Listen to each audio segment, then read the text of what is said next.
গল্পের তরী ভেসে পড়ে নতুন নতুন গল্পের যাত্রায়।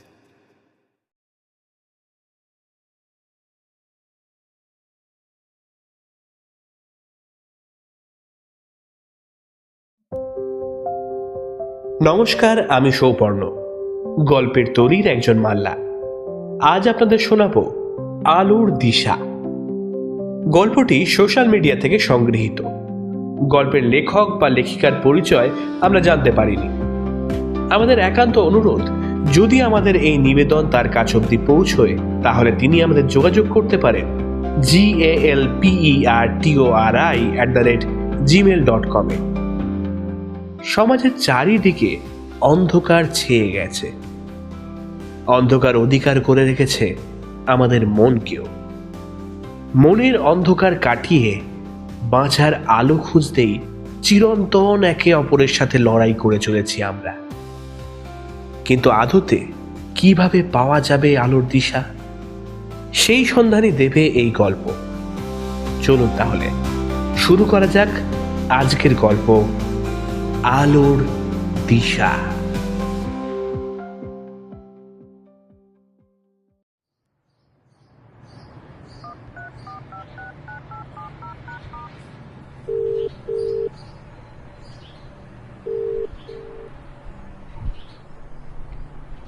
হ্যালো, আমি সাইকিয়াট্রিস্ট ডক্টর অরিন্দম বাগচির সঙ্গে কথা বলতে পারি? হ্যাঁ বলুন, আমি ওনার পিএ বলছি। আসলে আজ আমার অ্যাপয়েন্টমেন্ট ফিক্স করা ছিল ওনার সাথে। আচ্ছা, আপনার নামটা একবার বলুন। অন্তরা, অন্তরা মিত্র। 1 মিনিট প্লিজ। শিওর। হ্যাঁ, অন্তরা মিত্র পেয়েছি। হ্যাঁ, আজ দুপুর 2টোয় কলেজ স্ট্রিটে কফি হাউসে চলে আসবেন। উপরে উঠে একদম বাম দিকের টেবিলটায় বসবেন। কফি হাউসে? কেন? ওনার চেম্বার? ওটাই ওনার চেম্বার। সরি, বুঝলাম না। যেমন বলা হচ্ছে করুন। আর আশা করি আপনার জানা আছে ডক্টর পার পেশেন্ট সময় দেন অনেক বেশি, তাই তার চার্জটাও তুলনায় বেশি। হ্যাঁ জানি, money is not the problem. I want a solution. I am tired with my life. বেশ, তাহলে 2টোয় চলে আসুন। রাখলাম। Have a nice day. কি অদ্ভুত! কফি হাউসে কোন ডাক্তার দেখে? পাগল দেখতে দেখতে ডাক্তারও বোধহয় পাগল হয়ে গিয়েছে। উফ! কিন্তু আর পারা যাচ্ছিল না। রাতে ঘুমের ওষুধ ছাড়া ঘুম হয় না, নানান রকমের দুশ্চিন্তা। আদৌ যার কোনো ভ্যালু নেই। সবসময় কেমন একটা ভয়। কিসের ভয় ভাবতে বসলে আর কোনো উত্তর মেলে না, কিন্তু ভয়টা জাঁকিয়ে ধরে থাকে সব সময়। বারবার মানিব্যাগ চেক, হারিয়ে গেল না তো। ঘরে ঢুকে ছিটকিনি বারবার চেক। ও জানে ভালো করে যে ছিটকিনিটা ও টেনেছে, তা সত্ত্বেও ওর মনে হয় যদি খোলা থেকে যায়। বাড়াবাড়ি পর্যায়ে চলে যাচ্ছিল ব্যাপারটা। সবাই বলতো কেমন মন মরা হয়ে থাকিস সব সময়। শেষে নিজেই সাহস করে সিদ্ধান্তটা নিল অন্তরা। স্নান করে হালকা একটু খেয়ে রেডি হয়ে নিল। ক্যাব বুক করে পৌঁছে গেল কলেজ স্ট্রিটে। উপরে উঠে বাম দিকের টেবিলটায় গিয়ে বসল। কফি হাউস অন্তরার পছন্দের জায়গা নয়। সিগারেটের গন্ধ সহ্য হয় না একবারে। 2টো বাজতে মিনিট 10 দেরি। কফি হাউস আজ তুলনামূলকভাবে অনেকটা ফাঁকা। সামনের টেবিলে প্রায় সমবয়সী একটা ছেলে কফি নিয়ে ফোন ঘাঁটছে। সবাই নিজের নিজের মতো গল্প করছে, ধোঁয়া ওড়াচ্ছে। 2টো বাজলো, কিন্তু ডাক্তারের তো দেখা নেই। 2:15, 2:30। ফোন করলো অন্তরা। আরে ফোনও তোলে না, কি অদ্ভুত। হঠাৎ করে সামনে বসা সেই ছেলেটা উঠে তার টেবিলে এসে বসল।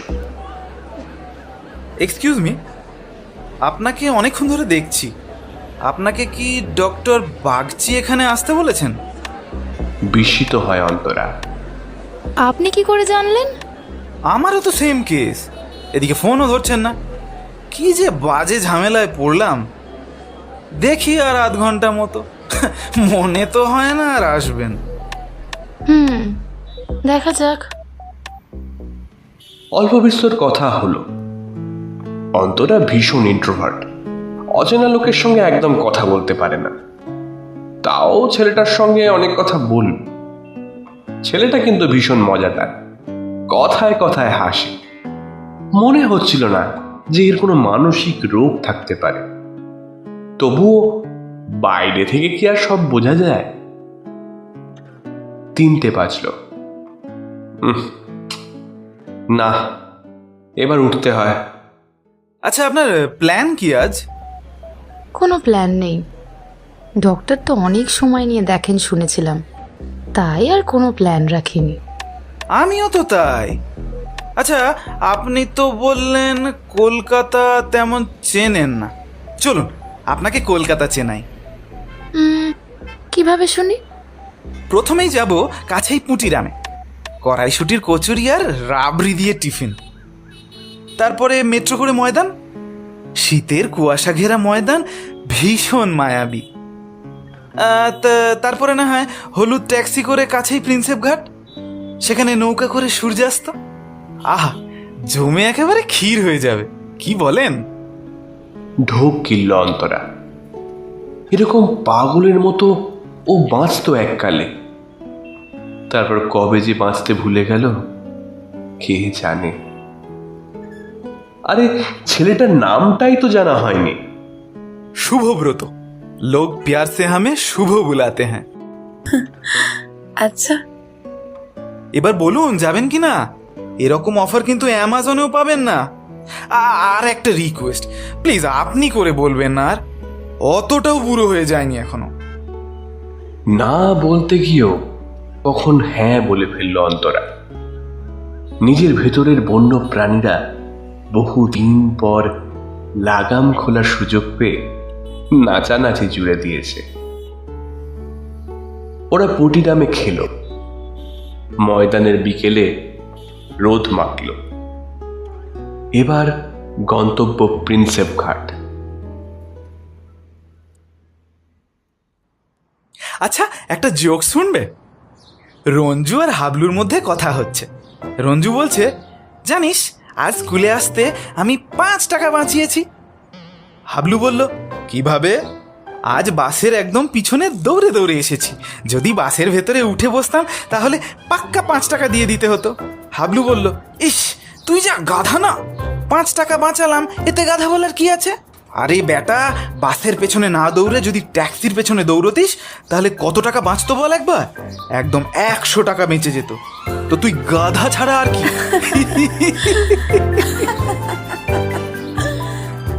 শুভ একের পর এক জোকস বলে হাসিয়েই চলেছে, যেখানে সেখানে গুনগুনিয়ে ওঠে নিজের মতো।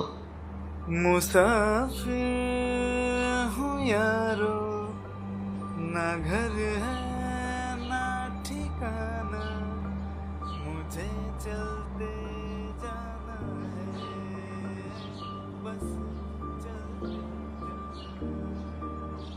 প্রিন্সেপ ঘাটে পৌঁছে তার মাথায় আর এক ভূত চাপল। চলো প্র্যাঙ্ক করবে? মানে? আরে প্র্যাঙ্ক ভিডিও দেখোনি?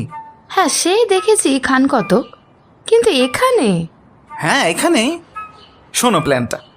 দেখো লোকজন ওই রাস্তা দিয়ে হেঁটে যাচ্ছে, তো আমি প্রথমে হাঁটতে হাঁটতে একটা জায়গায় এমনভাবে টপকাবো যেন ওখানে কিছু পড়ে আছে।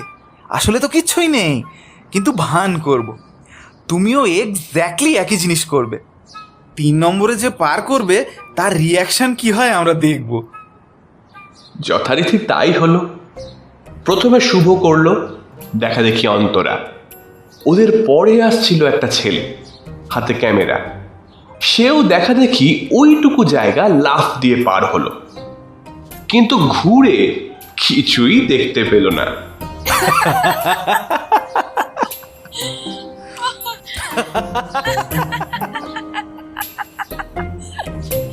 ওদের তো হাসতে হাসতে পেট ব্যথা, হাসি থামতেই চায় না। অন্তরাও হাসলো প্রাণ খুলে অনেক দিন পর। এরপরে নৌকা নেওয়া হলো 1 ঘন্টার জন্য। সারা নদী যেন সোনায় মুড়ে গেছিল। অন্তরা হাঁ করে দেখছিল সেই দৃশ্য। সূর্যাস্তটা বড়ই সুন্দর। ম্যাডাম, প্রতিদিন নেচার ফ্রিতে মর্নিং আর ইভিনিং শো দেখায়, আমরা দেখি কদিন। আচ্ছা চলো কোনো গান শোনা যাক। শুভ গান চালালো। জানি দেখা হবে, শ্রেয়া ঘোষালের গলায়।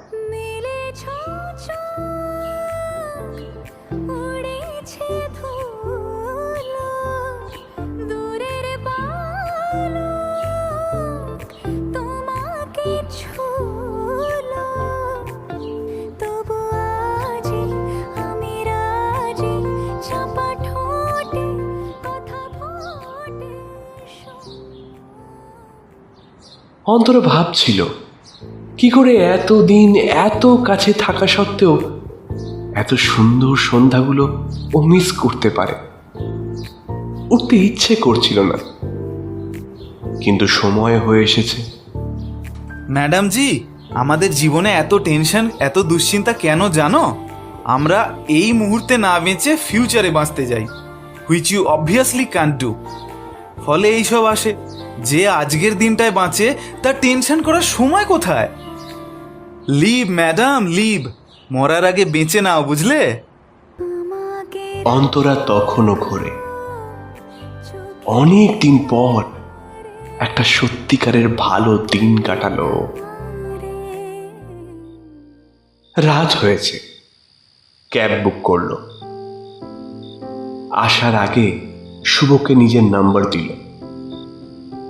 মিসড কল করে দিতে বলল, ও সেভ করে নেবে। এরকম ভালো বন্ধু আজকাল আর সহজে পাওয়া যায় না। ট্যাক্সিতেও সেই ঘোর যায় না। হাসি ফুটে ওঠে মুখের কোণায়। অনেক দিন পর হোয়াটসঅ্যাপ খোলে। অনেকক্ষণ খোলা হয়নি হোয়াটসঅ্যাপ।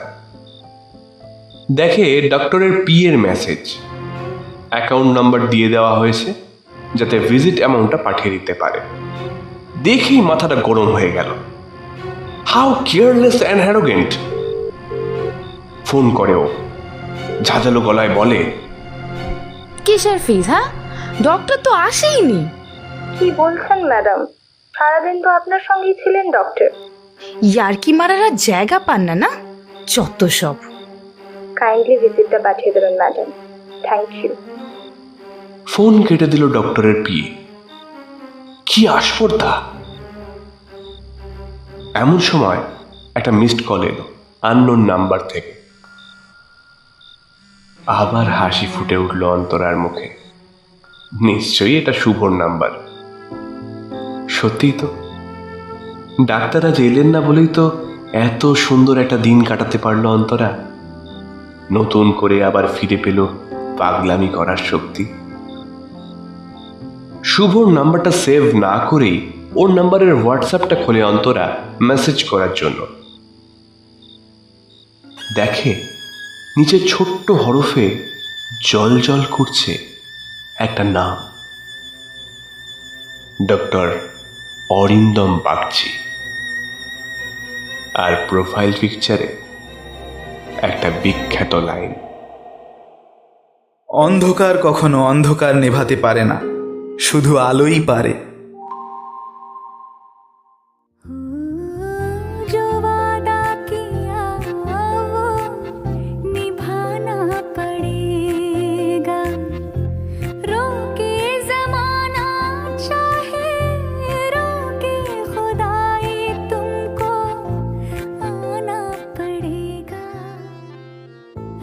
শুনছিলেন আলোর দিশা। গল্প পাঠে ও গল্পের সূত্রধর আমি সৌপর্ণ। ডক্টর বাগচির ভূমিকায় দেবাঞ্জন মুখার্জি, অন্তরা সুলগ্না এবং ডক্টরের পিএর চরিত্রে ঋত্বিকা। কেমন লাগলো আমাদের আজকের নিবেদন জানাতে ভুলবেন না কমেন্ট করে। আর ভালো লাগলে লাইক, শেয়ার এবং সাবস্ক্রাইব করে দেবেন। আজকের মতো এখানেই বিদায়। আবার ফিরে আসবে গল্পের তরী নতুন কোনো গল্প নিয়ে।